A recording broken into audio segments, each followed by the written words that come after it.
सर्वांना जय भीम, नमो बुद्धाय. तर आजची आपली गोष्ट आहे, ज्यांना प्रिय अप्रिय नाही ते निर्ग्रंथ आहेत. ज्यांना प्रिय पण नाही, प्रेम करणारे पण नाही, ज्यांचं प्रेम पण नाही कुणावर आणि अप्रिय पण नाही, दुश्मन पण नाही, नाही का, ते लोक निर्ग्रंथ आहेत. तर आजची आपली गोष्ट आहे 3 परिव्राजकांची गोष्ट. 3 परिव्राजकांची गोष्ट आहे. भगवंतांनी धम्मपदामध्ये गाथा क्रमांक 211 म्हटलेली आहे. तस्मा पियम न कैराथ पिया पायो हि पापको गंथा तेसंग न विज्जंती येसंग नत्थी पिया पिय. ह्या गाथेचा अर्थ अशा प्रकारे आहे, कोणाला आपला प्रिय बनवू नये. ह्या पृथ्वी जगावर कुणालाही आपला प्रिय बनवू नये. प्रियजनांच्या वियोगाने मनुष्य दुखी होतो. प्रियजन जर आपल्यापासून लांब गेला तर मनुष्याला काय होते, दुःख होते, तो दुखी होतो. ज्याचे प्रिय किंवा अप्रिय नसतात त्यांच्या हृदयात कुठलीही गाठ नसते. ज्या व्यक्तीचे प्रिय किंवा अप्रिय नसतात त्यांच्या हृदयामध्ये कुठलीही गाठ नसते, ते निर्ग्रंथ असतात. ज्यांना प्रिय आणि अप्रिय नाही ते लोक कसे असतात, निर्ग्रंथ असतात. म्हणजे प्रिय म्हणजे आपण ज्यांच्यावर प्रेम करतो, अप्रिय म्हणजे आपले दुश्मन, आपण ज्यांना खूप आपला राग करतो आपण ज्यांच्या ते. श्रावस्ती येथील जेतवन विहारात विहरत असताना तथागतांनी 3 परिव्राजकांना उद्देशून ही गाथा म्हटलेली आहे. 3 परिव्राजक होते. जेव्हा भगवान बुद्ध श्रावस्तीमध्ये जेतवन विहारामध्ये राहत होते तेव्हा त्यांनी त्या 3 परिव्राजकांना उद्देशून ही गाथा म्हटलेली आहे. ते परिव्राजक एक दाम्पत्य व त्याचा मुलगा. ते परिव्राजक होते एक दाम्पत्य आणि त्यांचा मुलगा, म्हणजे पती पत्नी आणि त्यांचा मुलगा, हे 3 लोक झाले, बरोबर. पती एक, पत्नी दुसरी आणि तिसरा त्यांचा मुलगा, असे हे 3 लोक. श्रावस्तीमध्ये एका कुळात एका दाम्पत्यास एकुलता एक पुत्र होता. श्रावस्तीमध्ये एका कुळामध्ये एका दाम्पत्याला, पती पत्नीला एक मुलगा होता. तो आपल्या आईवडिलास अत्यंत प्रिय होता आणि तो मुलगा आईवडिलांना अत्यंत प्रिय होता. एकुलता एक मुलगा म्हटलं म्हणजे सगळ्यांनाच खूप जास्ती प्रिय असते. एके दिवशी त्याने त्यांच्या घरी निमंत्रित केलेल्या भिक्खूंकडून उपदेश ऐकला. एके दिवशी त्या पती पत्नीने आपल्या घरी भिक्खूंना भोजनासाठी बोलवले आणि जेव्हा उपदेश द्यायची वेळ आली, उपदेश ऐकलं कोणी, त्यांच्या मुलाने तो उपदेश ऐकलं. ते उपदेश ऐकून तो इतका प्रभावित झाला की आईवडिलांना प्रवर्जित होण्याची परवानगी मागू लागला. त्याने ते उपदेश ऐकून तो इतका जास्ती प्रभावित झाला की आईवडिलांना तो म्हणू लागला की मला सुद्धा आता प्रवर्जित व्हायचं आहे, तुम्ही मला परमिशन द्या. संन्यस्त होण्याची परवानगी न मिळाल्यामुळे तो बेचैन झाला. आता जे पतिपत्नी होते त्यांच्या एकुलता एक मुलगा, ते त्याला परमिशन देतील का, नाही, त्यांनी त्याला परमिशन काही दिली नाही. तर तो खूप बेचैन झाला. अतिप्रेमामुळे त्याचा वियोग सहन करणे आईवडिलांना मंजूर नव्हते. आईवडील खूप प्रेम करायचे त्याच्यावर, कारण तो एकुलता एक मुलगा होता आणि आम्ही त्यांच्यापासून लांब कसे राहू, आमचं आयुष्य कसं होणार, आमच्या म्हातारपणात आम्हाला कोण सांभाळणार, नाही का, असे विचार करू त्यांचे आईवडील खूप दुखी होऊ लागले. तो कधीतरी पडून जाईल या भीतीने ते दोघेही त्याच्यावर पाळत ठेवू लागले आणि त्यांना भीती ही पण होती की हा कधीतरी पडून जाणार, म्हणून ते त्याच्यावर नजर ठेवू लागले. पती बाहेर गेला तर पत्नी पाळत ठेवी व पत्नी बाहेर गेली की पती पाळत ठेवी. म्हणजे पहिरेदारी करायची त्याची की हा कुठे गेला नाही पाहिजे म्हणून. पती बाहेर गेला तर पत्नी बघायची आणि पत्नी बाहेर गेला तर पती बघायचं. त्या प्रिय पुत्राला जणू काय जेलमध्ये असल्यासारखे वाटू लागले आणि अशा प्रकारे त्या मुलाला असं वाटू लागलं की मी जेलमध्ये आहे की काय. आई वडिलांची सततची निगराणी त्याला कंटाळवाणी झाली आणि त्याला असं वाटलं मी जेलमध्ये आहे आणि हे सारखी निगराणी त्याला खूप कंटाळा आला. आई वडिलांचा पिंड कसा सुटेल याचा तो रात्रंदिवस विचार करू लागला आणि तो विचार करू लागला की ह्या आई वडिलांचा पिच्छा कसा काय सुटणार. तो हाच विचार करू लागला रात्रंदिवस. आणि एके दिवशी शौचविधीत जाण्याचा बहाणा करून तो महाविहाराकडे पळून गेला. आणि एके दिवशी काय झालं, त्याने म्हटलं मी बाथरूमला जातो म्हणून त्याचा बहाणा केला आणि तो महाविहाराकडे पळून गेला. विहारात जाऊन प्रवर्जित झाला, दीक्षा ग्रहण करून भिक्षू झाला. आणि अशा प्रकारे तो महाविहारामध्ये गेला. विहारामध्ये गेल्यानंतर प्रवर्जित झाला आणि तो मग एक दीक्षा ग्रहण केली त्यांनी आणि मग तो एक भिक्षू झाला. पित्याने त्या पुत्राला सर्वत्र शोधण्याचा प्रयत्न केला. जेव्हा आता पिता आणि पत्नीला माहिती पडलं तेव्हा पित्याने त्याला सर्वत्र शोधण्याचा प्रयत्न केला, परंतु त्याच्या कुठेच पत्ता लागला नाही. त्याच्या कुठेही पत्ता लागत नव्हता. शेवटी भिक्खू होण्याची त्याची आकांक्षा लक्षात घेऊन पित्याने विहाराकडे जाऊन शोध घेण्याचा प्रयत्न केला. आणि शेवटी पित्याला लक्षात आलं की ह्याची खूप इच्छा होती आम्ही भिक्खू व्हायला पाहिजे, म्हणून आता मी कुठे जाऊन बघायला पाहिजे, विहाराकडे जाऊन बघायला पाहिजे. तर ते विहाराकडे शोध घेण्याचा त्यांनी प्रयत्न केला आणि तिथेच त्यांना त्यांचा पुत्र सापडला. आणि विहारामध्येच त्यांना त्यांचा पुत्र सापडला. पुत्राला विहारात पाहून पिता छाती बळवीत रडू लागला. आणि पुत्राला जसं त्यांनी बघितलं तसं ते खूप छाती बुडवत रडू लागले. मात्र पुत्राच्या मनावर काही एक परिणाम झाला नाही. परंतु पुत्राच्या मनावर काहीही परिणाम झाला नाही. पिताच्या अकांड तांडवाने भिक्खू होण्याची पुत्राची आकांक्षा अधिकच तीव्र झाली. आणि पिता हे रडल्यामुळे त्याला असं वाटत होतं की मग आणखी म्हणजे त्यांना भिक्खू होण्याची आणखी आकांक्षा तीव्र त्याची झाली पिताच्या रडल्यामुळे. व घरी वापस परतण्याचे त्याने नकारले. आणि त्यांनी स्पष्टपणे सांगितले की मी घरी काही येणार नाही, माझी आता अतिशय तीव्र इच्छा झालेली आहे, मी भिक्खूच राहणार. शेवटी काहीच उपाय न दिसल्याने पिता पण भिक्खू झाला. आणि एवढं जास्ती प्रेम होतं त्या पुत्राबद्दल तर पिता सुद्धा काय झाला, मग एक भिक्खू झाला. पुत्राचा विरह त्याला सहन होण्यासारखा नसल्याने तो भिक्खू होणे त्याने पत्करले.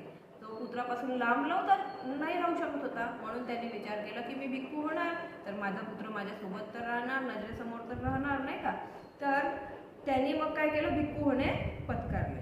पुत्र आणि पतीही घरी परत न आल्याने पत्नीही घरी चिंताग्रस्त झाली. आणि पुत्रही घरी नाही दिसला पत्नीला, पुत्र पण घरी नाही आला आणि पती पण तिचा घरी काही आला नाही. त्यामुळे ती पण खूप टेन्शन घेऊ लागली की कुठे गेले असतील. पुत्राची भिक्खू होण्याची आकांक्षा तिच्या मनाला स्पर्शून गेली आणि तिला समजून आलं की माझ्या पुत्राची भिक्खू होण्याची खूप जास्ती आकांक्षा होती आणि तिनेही विहाराची वाट धरली. अशा प्रकारे तीही विहाराकडे जाऊ लागली. आणि काय आश्चर्य, पिता पुत्र दोघेही भिक्खू झाल्याचे बघून ती चकितच झाली. आणि तिला दिसू आले की पिता आणि पुत्र माझे पती आणि माझा पुत्र दोघेही भिक्खू झालेले आहेत. तिने रडून आकांत केला. ती पण आधी खूप रडली. छाती बुडवून ती जोरजोराने रडू लागली. अशा प्रकारे ती जोरजोराने रडू लागली. भीड जमा झाली तिथे की ही का बरं एवढी रडत आहे म्हणून. पिता घरी यायला राजी होता, परंतु पुत्राने स्पष्टपणे नकार दिला. पिता तिचा जो पती होता तो घरी यायला तयार होता की ठीक आहे मी घरी जातो म्हणून, परंतु जो पुत्र होता त्याने स्पष्टपणे नकार दिला. तो म्हटलं की मी घरी काही येणार नाही. शेवटी काही उपाय न दिसलेले ती सुद्धा भिक्खुनी संघात सामील झाली. आणि शेवटी तिला मग काहीही उपाय नाही दिसला तर ती सुद्धा मग तिने विचार केला की मी सुद्धा आता भिक्खुनी संघामध्ये सामील होते. अशा तऱ्हेने पिता पुत्र भिक्खू संघात व पत्नी भिक्खुनी संघात सामील होऊन संन्यासी जीवन व्यतीत करू लागले. आणि अशा प्रकारे ते तिघेही लोक संन्यासी जीवन व्यतीत करू लागले. त्याचे तिघांचेही संन्यासी जीवन मोठे अजब होते, परंतु त्यांचे हे जे संन्यासी जीवन होते खूप अजब होते. पुत्राला भिक्खू होण्यात काही रस नव्हता. पुत्राला भिक्खू होण्यामध्ये काहीही रस नव्हता. बापाला तर भिक्खू होण्याची काही देणे घेणे नव्हते. पुत्राला भिक्खू होण्याची काही रस नव्हता, इंटरेस्ट नव्हता. तो म्हणजे का बरं गेला तिकडे, थोडाफार होता त्याला, परंतु तो का बरं गेला तिकडे, कारण मला इथे खूप कैदीसारखं वाटत आहे म्हणून. ठीक आहे. आणि बापाला तर भिक्खू होण्याची काही देणे घेणे नव्हते. तो फक्त आपल्या मतलबासाठी भिक्खू बनला होता. त्याला पुत्राचा विरह सहन होण्यासारखा नव्हता म्हणून तो भिक्खू झाला होता. म्हणजे तो आपल्या पुत्रापासून लांब नव्हता राहू शकत, म्हणून त्यांनी विचार केला की मी आता भिक्खू व्हायला पाहिजे. स्वभावतः पत्नीने मग कुठे जावे तिलाही नाईलाजाने भिक्खूनी व्हावे लागले. आणि ती पण का बरं भिक्खुनी झाली, तिच्या मध्ये पण प्रश्न आला की आता मी कुठे जावं, एकटी मी कशी राहणार, काय राहणार, कुठे राहणार, म्हणून ती सुद्धा मग भिक्खुनी झाली, जेणेकरून त्या दोघांचाही सहवास तुटू नाही. म्हणून त्यांनी विचार केला की आम्ही सोबत राहू. परिणामतः ते तिघेही एकत्र राहू लागले. आणि याचा परिणाम असा झाला नंतर की ते तिघेही एकत्र राहू लागले, एकत्र फिरू लागले, एकत्रच भिक्षा मागू लागले, एकत्रच बसून गप्पा मारू लागले. ते तिघ एकत्रच राहू लागले, एकत्रच कुठेही फिरायचे आणि एकत्रच ते भिक्षा मागायचे. त्यांच्या संन्यास त्यांचे भिक्खू पण असून नसल्यासारखेच होते. त्यांनी जे संन्यास घेतला होता, भिक्खू जीवन स्वीकार केला होता, परंतु तो जो त्यांचा संन्यास होता तो संन्यास असल्यासारखाच नव्हता. ना ध्यान करत होते ते लोक, ना साधना करायचे, ना धम्मश्रवण करायचे, ना धम्माचरण करायचे. बुद्ध धम्मा किंवा संघाशी त्यांचे कसलेही घेणे देणे नव्हते. ध्यानही करत नव्हते, साधनाही करत नव्हते, धम्माचे श्रवणही करत नव्हते आणि धम्माचे आचरणही करत नव्हते. आणि त्यांना बुद्ध धम्म संघाशी काहीही घेणे देणे नव्हते. बुद्धांचा उपदेश ऐकायला ते कधी जात नव्हते. बुद्धांचा उपदेश ऐकायसाठी ते तिघेही कधीही जात नव्हते. बुद्ध वचन ऐकण्यासाठी हजारो मैलावरून लोक येत असत. त्या काळामध्ये बुद्धांचे वचन ऐकायसाठी लोक हजारो मैलावरून पायी चालत यायचे. मात्र ते जवळ असूनही बुद्धांना त्यांनी कधीही ऐकले नव्हते. ते तेवढ्या जवळ होते, ते तिन्ही पिता, पुत्र आणि त्यांची पत्नी, परंतु ते तिघांनी कधीही बुद्धांच्या धम्मा ऐकलं नव्हतं, श्रवण केलं नव्हतं. बुद्धोपदेश श्रवण करण्याशी त्यांना कसलाच संबंध नव्हता. बुद्धांचे उपदेश श्रवण करायची, ऐकायची त्यांच्या कसलाही संबंध नव्हता. इतर भिक्खुनी यामुळे मात्र व्यथित होऊ लागले. बाकीच्यांच्या मनामध्ये व्यथा उत्पन्न झाली. आता त्या तिघांचे एकत्र उठणे बसणे त्यांना त्रासदायक होऊ लागले. जे बाकीचे भिक्खुनी होते ते तिघ एकत्र बसणे, उठणे, राहणे हे त्यांना मग त्रासदायक लागू लागले. एकंदरीत विहारात असूनही ते घरीच असल्यासारखे वागत होते. विहारात जरी ते भिक्खुनी बनले, परंतु ते असे वागायचे की जणू काही ते घरीच आहेत की काय. त्यांनी विहारातही एक कुटुंब बसवले होते. विहारातही गेले ते, परंतु त्यांच्या कुटुंब त्यांनी बसवलं होतं. शेवटी ही गोष्ट तथागतांच्या कानी पडली. आणि शेवटी काय झालं की ही गोष्ट तथागतांपर्यंत गेली. तथागतांनी त्यांना बोलावून विचारले, काय मी जे ऐकले आहे ते खरे आहे काय. मग तथागतांनी त्यांना बोलावले आणि विचारले, मी जे ऐकले आहे ते खरे आहे काय. आपण तिघेही घर परिवारासारखेच इथेही व्यवहार करता काय. तथागत म्हणतात, घरी जसे आपण राहत होते तिघेही तसे इथे सुद्धा तुम्ही तसेच राहता काय. त्या तिघांनीही भगवंतासमोर कबुली दिली की ते घरच्या सारखेच विहारातही वर्तवणूक करतात. आणि मग ते तिघांनीही सांगितलं की आम्ही जसे घरी राहायचो तिघे तशाच प्रमाणे आम्ही विहारात सुद्धा राहतो. भगवंतांनी पुन्हा त्यांना विचारले की असे वागायचे कारण काय आहे. मग भगवंतांनी विचारलं त्यांना की तुम्ही असे जर वागत तर आहात, परंतु याचे कारण काय आहे. त्यावर त्यांनी स्पष्ट केले की खरोखरच त्या तिघांनाही भिक्खू होण्यात काही इंटरेस्ट नव्हते. त्यावर ते सांगतात की आम्हाला भिक्खू होण्याचे काहीही इंटरेस्ट नव्हते. पिता म्हणाला, भगवान मी आणि माझी पत्नी ह्या पुत्राबरोबर राहू इच्छितो, मात्र हा पुत्र पळून जातो, हा वाईट संगतीने बिघडून जाईल अशा विचाराने आम्ही त्याच्या सतत पाठीशी असतो. त्यांनी का बरं भिक्खू जीवन स्वीकारलं की ते आपल्या मुलासोबत खूप जास्ती प्रेम करतात, हा कुठेही पडून जाणार आणि याला वाईट संगत लागेल म्हणून आम्ही याच्या पाठीशी राहतो, त्याला निगराणीत ठेवतो, म्हणून आम्ही आमच्या निगराणीत त्याला ठेवतो. आणि भगवान आपण तर जाणता की तारुण्य कसे असते.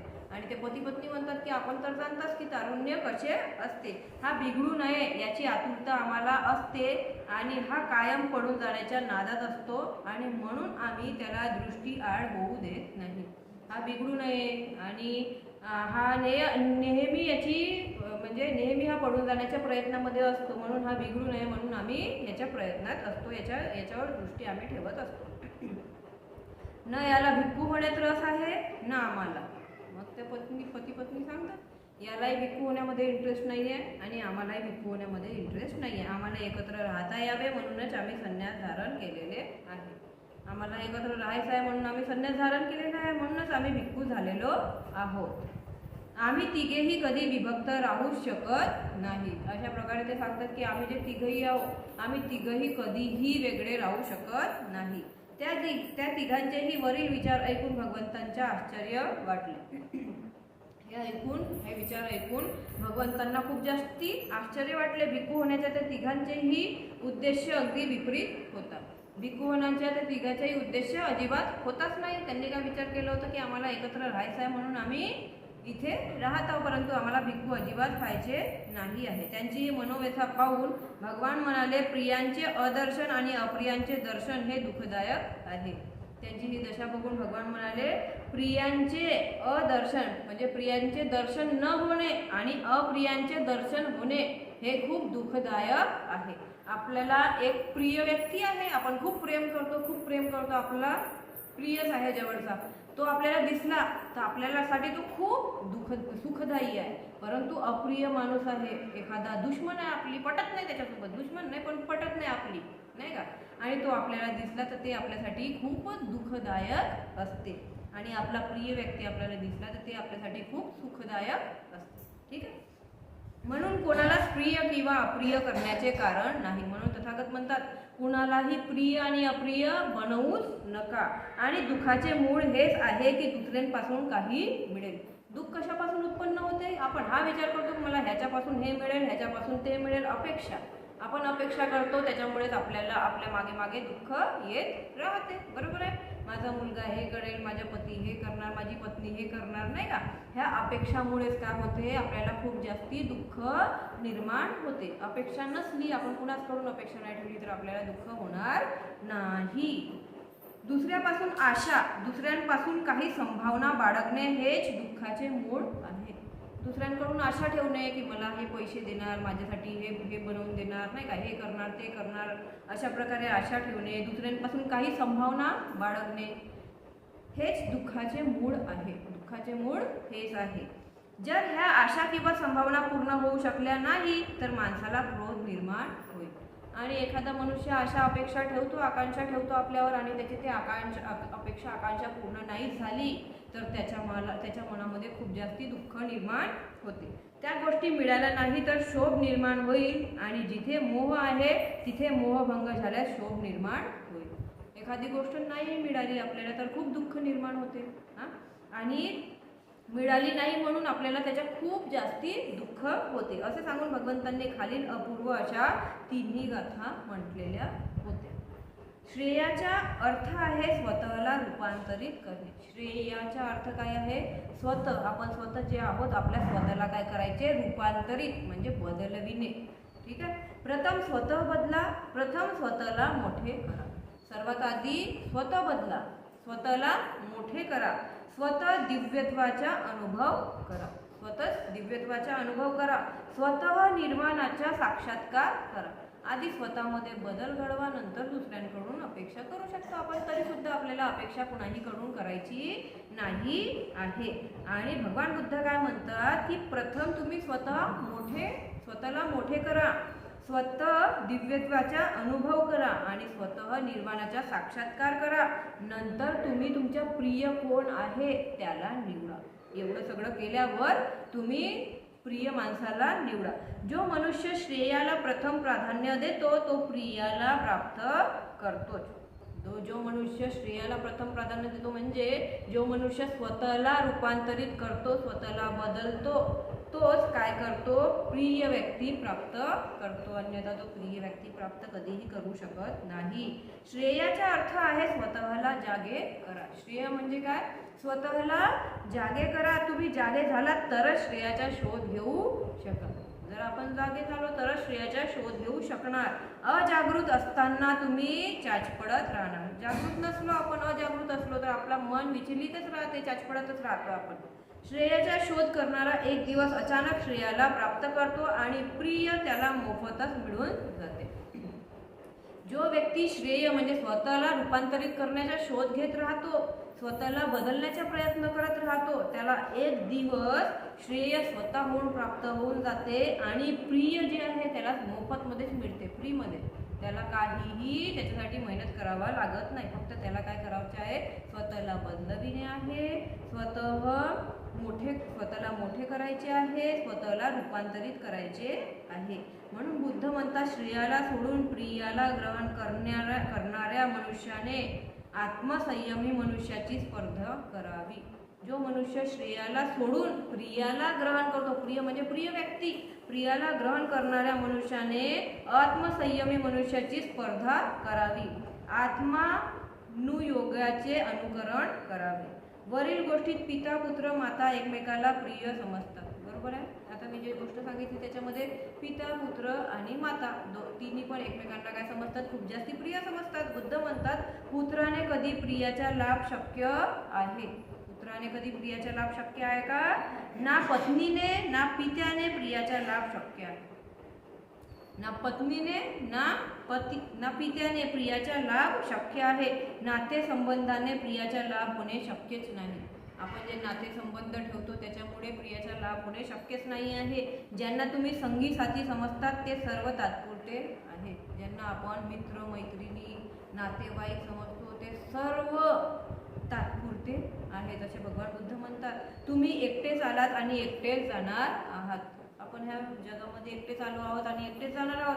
ना पिता ना पुत्र तुमच्या बरोबर येणार आहे. आपण आपल्याला मरण आलं तर पिता आपला असला तरी पिता आपल्यासोबत मरते का? पुत्र आपल्यासोबत मरते का? नाही. म्हणून श्रेयास धरा आणि प्रियाला सोडा. म्हणून श्रेयास म्हणजे स्वतःला रूपांतरित करा, स्वतःमध्ये बदल घडवा आणि स्वतःला मोठे करा, स्वतः दिव्यत्वाचा अनुभव करा आणि प्रिय व्यक्तीला सोडून द्या. आणि हेही शक्य नसेल तर कमीत कमी ज्यांनी प्रियाला सोडून श्रेयांची कास धरली आहे त्यांची स्पर्धा करा. आणि हेही शक्य नसेल होत तर ज्या लोकांना प्रियांना सोडून त्यांनी श्रेय म्हणजे स्वतःला रूपांतरित करण्याची वाट धरली आहे त्यांच्यासोबत तुम्ही काय करा, मग स्पर्धा करा. स्पर्धा याचा दुसरा अर्थ ईर्ष्या पण होतो. स्पर्धा याचा दुसरा अर्थ काय होते? ईर्ष्या. परंतु स्पर्धा आणि ईर्ष्या यात बराच फरक आहे. स्पर्धा नाही आहे, सॉरी, ते स्पृहा आहे. स्पृहा आणि ईर्ष्या यामध्ये बराच फरक आहे. ईर्ष्या म्हणजे सांसारिक इच्छा. ईर्ष्या म्हणजे काय होते? ह्या संसारामध्ये जेवढ्याही आपल्या इच्छा उत्पन्न होतात त्या इच्छा. आणि स्पृहा म्हणजे संसाराच्या पलीकडे नेणारी इच्छा शक्ती. स्पृहा म्हणजे काय होते? तर ह्या संसाराच्या पलीकडे आपल्याला घेऊन जाणारी स्पृहा शक्ती, इच्छा शक्ती, निर्वाण पदाकडे घेऊन जाणारी इच्छा शक्ती. स्पृहा म्हणजे निर्वाण पदाकडे घेऊन जाणारी इच्छा शक्ती. आणि त्या इच्छा शक्तीत ही आसक्ती नसावी. आणि जेव्हा आपल्याला ह्या जगाच्या निर्वाणा पदाकडे घेऊन जाणारी जी आपली इच्छा शक्ती आहे त्याच्यात सुद्धा आपली काही आसक्ती नसावी. दुसऱ्या गाथेत भगवान म्हणतात प्रियांची संगती करू नका. भगवान काय म्हणतात? प्रियाची संगती करू नका, तसेच अप्रियांचीही संगत करू नका. प्रियाची नका करू आणि अप्रियाची संगती करू नका. प्रियांना न पाहणे तसेच अप्रियांना पाहणे हे सुद्धा दुःखदायक आहे. आपण प्रियांना बघतो तर आपल्या मनामध्ये जो प्रेम असते तो उमळून येते. आणि जेव्हा आपण अप्रियांना बघतो, जे आपल्याला अप्रिय नाही आहेत, आपल्याला पटत नाही आपली ज्यांच्यासोबत, त्यांना आपण बघतो तर ते बघणं, त्यांचं दिसणं पण आपल्यासाठी खूप दुःखदायक असते. बुद्ध म्हणतात दुःखाची 2 कारणे आहेत. भगवान बुद्ध सांगतात दुःख आहे तर दुःखाची किती कारणे आहेत? 2 कारणे आहेत. पहिला आहे प्रियांचे न मिळणे. दुःखांचे 2 कारणे सांगितले. पहिला आहे प्रियांचे न मिळणे. आपण ज्यांच्यावर प्रेम करतो, आपल्याला जे लोक आवडतात त्यांचे आपल्याला न मिळणे. आणि दुसरं कारण आहे अप्रियांचे मिळणे. आपले ज्यांच्यासोबत पटत नाही, आपण ज्यांच्यावर प्रेम करत नाही ते आपल्याला मिळाले. प्रियांचा वियोग दुःखदायक असून अप्रियांचे भेटणे सुद्धा दुःखदायक आहे. ज्याप्रमाणे आपल्याला एखादा व्यक्ती प्रिय आहे आणि तो आपल्यापासून लांब जातो तर आपल्यासाठी दुःखदायक ठरते, त्याचप्रमाणे अप्रिय व्यक्ती आपल्याला भेटलं ते सुद्धा आपल्यासाठी दुःखदायक ठरते. परंतु दुःखाचे मूळ कारण हेच आहे की आम्ही प्रेमाचे संबंध स्थापित केले. दुःखाचे मूळ कारण काय? आम्ही प्रेमाचे संबंध स्थापित केले. आम्ही कुणावर प्रेम केलं म्हणूनच आम्हाला दुःख होतं. आम्ही प्रेम केलंच नसतं तर आम्हाला दुःख झालं नसतं. म्हणून कुणावर प्रेम करू नये. परंतु दुःखाचे मूळ कारण हेच आहे की आम्ही प्रेमाचे संबंध स्थापित केले. दोन्हीही प्रेमाचे संबंध आहेत. एक प्रिय माणूस आणि एक अप्रिय माणूस, हे दोन्हीही प्रेमाचे संबंध आहेत. प्रिय आपल्यापासून लांब गेला तरी आपल्याला दुःख होते, अप्रिय आपल्याला दिसला तरी आपल्याला दुःख होते. प्रेम आणि अप्रेम हे एकाच शिक्क्याच्या दोन बाजू आहेत. प्रेम म्हणजे प्रेम आपल्याला आपुलकी असणे, अप्रेम म्हणजे एखाद्यासोबत गाठ असणे, दुश्मनी असते. हे सुद्धा एकाच शिक्क्याच्या दोन्ही बाजू आहेत आणि दोन्ही गोष्टींनी दुःखाची प्राप्ती होते. प्रियाने पण आणि अप्रियाने पण दुःखाची प्राप्ती होते. प्रियांचा वियोग हा होणारच आज नाही तर उद्या. आपल्याला कोणी कितीही प्रिय असो, तो आपल्यापासून लांब गेला तर आपल्याला दुःख होणारच. आज होईल नाहीतर मग उद्या होणार आणि मरणानंतर तरी तो नक्कीच होणार. जर आज नसेल तर तो जेव्हा मरणार तेव्हा आपल्याला त्याच्या गेल्याच्या खूप जास्ती दुःख होणार. जन्माने प्रियजन एकत्र आले. जन्म झाला म्हणून प्रियजन होते ते एकत्र आले, संबंध स्थापित झाले. एखाद्याचा जन्म होतो म्हणूनच संबंध स्थापित होतात. सांजेला पक्षी झाडावर येऊन बसले, भेट झाली, रात्रभर सोबत झाली, सकाळी आपापल्या मार्गाने उडून गेले. पक्षी जे आहेत रात्रभर एका झाडावर येऊन बसले, त्यांची भेट झाली आणि रात्रभर ते एकत्र राहिले, सोबत राहिले आणि सकाळी आपापल्या मार्गाने ते उडून गेले. जन्माने भेट करून दिली, मृत्यू अलग करणार. जन्माने आपल्याला भेट करून दिलेली आहे पण मृत्यू आपल्याला अलग करणार आहे. अलग व्हावंच लागेल, आज नाही तर उद्या. कुणीही असो, आपला पुत्र असो, पती असो, पत्नी असो, सगळ्यांना एकमेकांपासून वेगळं व्हायचंच आहे. आज नाहीतर उद्या कधी ना कधी वेगळं व्हायचंच आहे. तुम्ही कोणत्या ना कोणत्या कारणाने एकत्र आलात, एकमेकांच्या प्रेमात पडलात, ते कारण नष्ट झाले की तुम्ही अलग होणार. आपण कोणत्या ना कोणत्या कारणामुळे एकत्र येतो, बरोबर आहे, आणि आपल्यामध्ये मग प्रेम आपुलकी होते.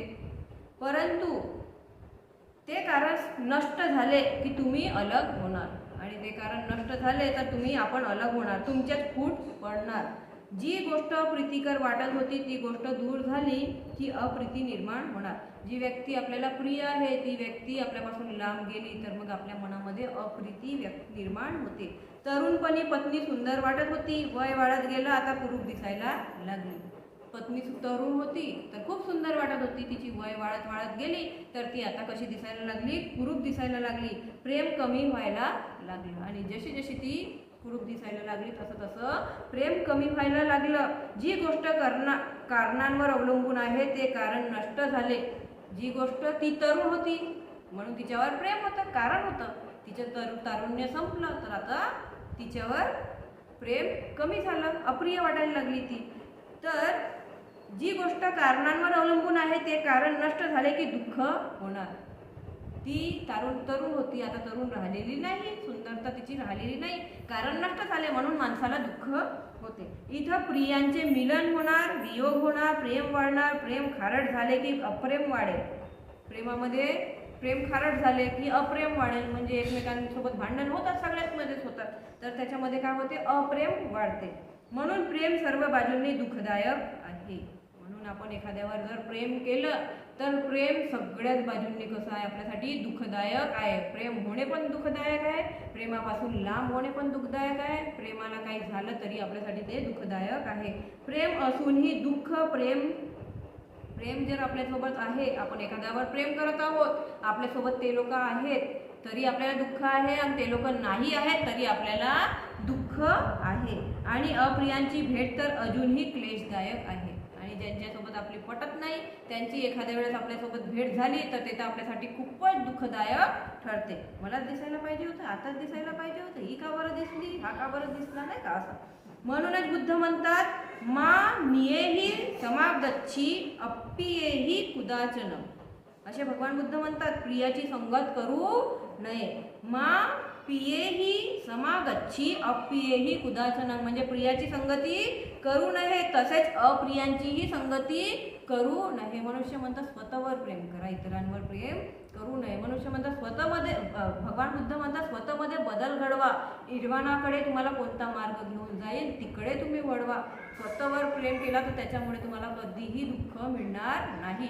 आणि जेव्हा तुम्ही निर्वाणाच्या रस्त्यावर जाणार तेव्हा तुम्ही विचार करा की आता मला कुणावर प्रेम करायला पाहिजे, असे भगवान बुद्ध सांगतात. तर भगवान बुद्ध म्हणतात, कोणाचीच संगत करू नये, संगतीने जरूर राहा परंतु संबंधांचे सेतू जोडू नये. असे नाही म्हणत भगवान बुद्ध कुणाचीही संगती करू नका, संगती करा, संबंधाने जरूर राहा, परंतु हे लक्षात ठेवा कुणासोबत संबंध ठेवायला पाहिजे आणि कुणासोबत नाही. तुम्ही अलग दुसरा अलग, एक दुसऱ्याच्या एकांताला नष्ट करू नका. आपण जसे आहोत तसे सोबत आपल्या सोबतचा माणूस राहतो का? नाही. सगळ्यांचे विचार वेगळे वेगळे राहतात. आपण वेगळे आहोत, तुम्ही वेगळे आहात, सगळे एकमेकांपासून वेगवेगळे आहेत. एक दुसऱ्याला एकांतात नष्ट करू नका, मुक्त राहा. एक दुसऱ्याचे मालक बनू नका किंवा एक दुसऱ्याला आपला मालक बनू देऊ नका. भगवान बुद्ध सांगतात एक दुसऱ्याचे मालक एकाला कुणालाही आपलं मालक बनवू नका आणि दुसऱ्याला आपला मालक बनवू नका आणि तुम्ही सुद्धा कुणाचे मालक बनवू नका. ही बुद्धाची देशना आहे. ठीक आहे. तर आता आपण पुढचा जो भाग आहे तो नंतर बघू. साधू साधू साधू.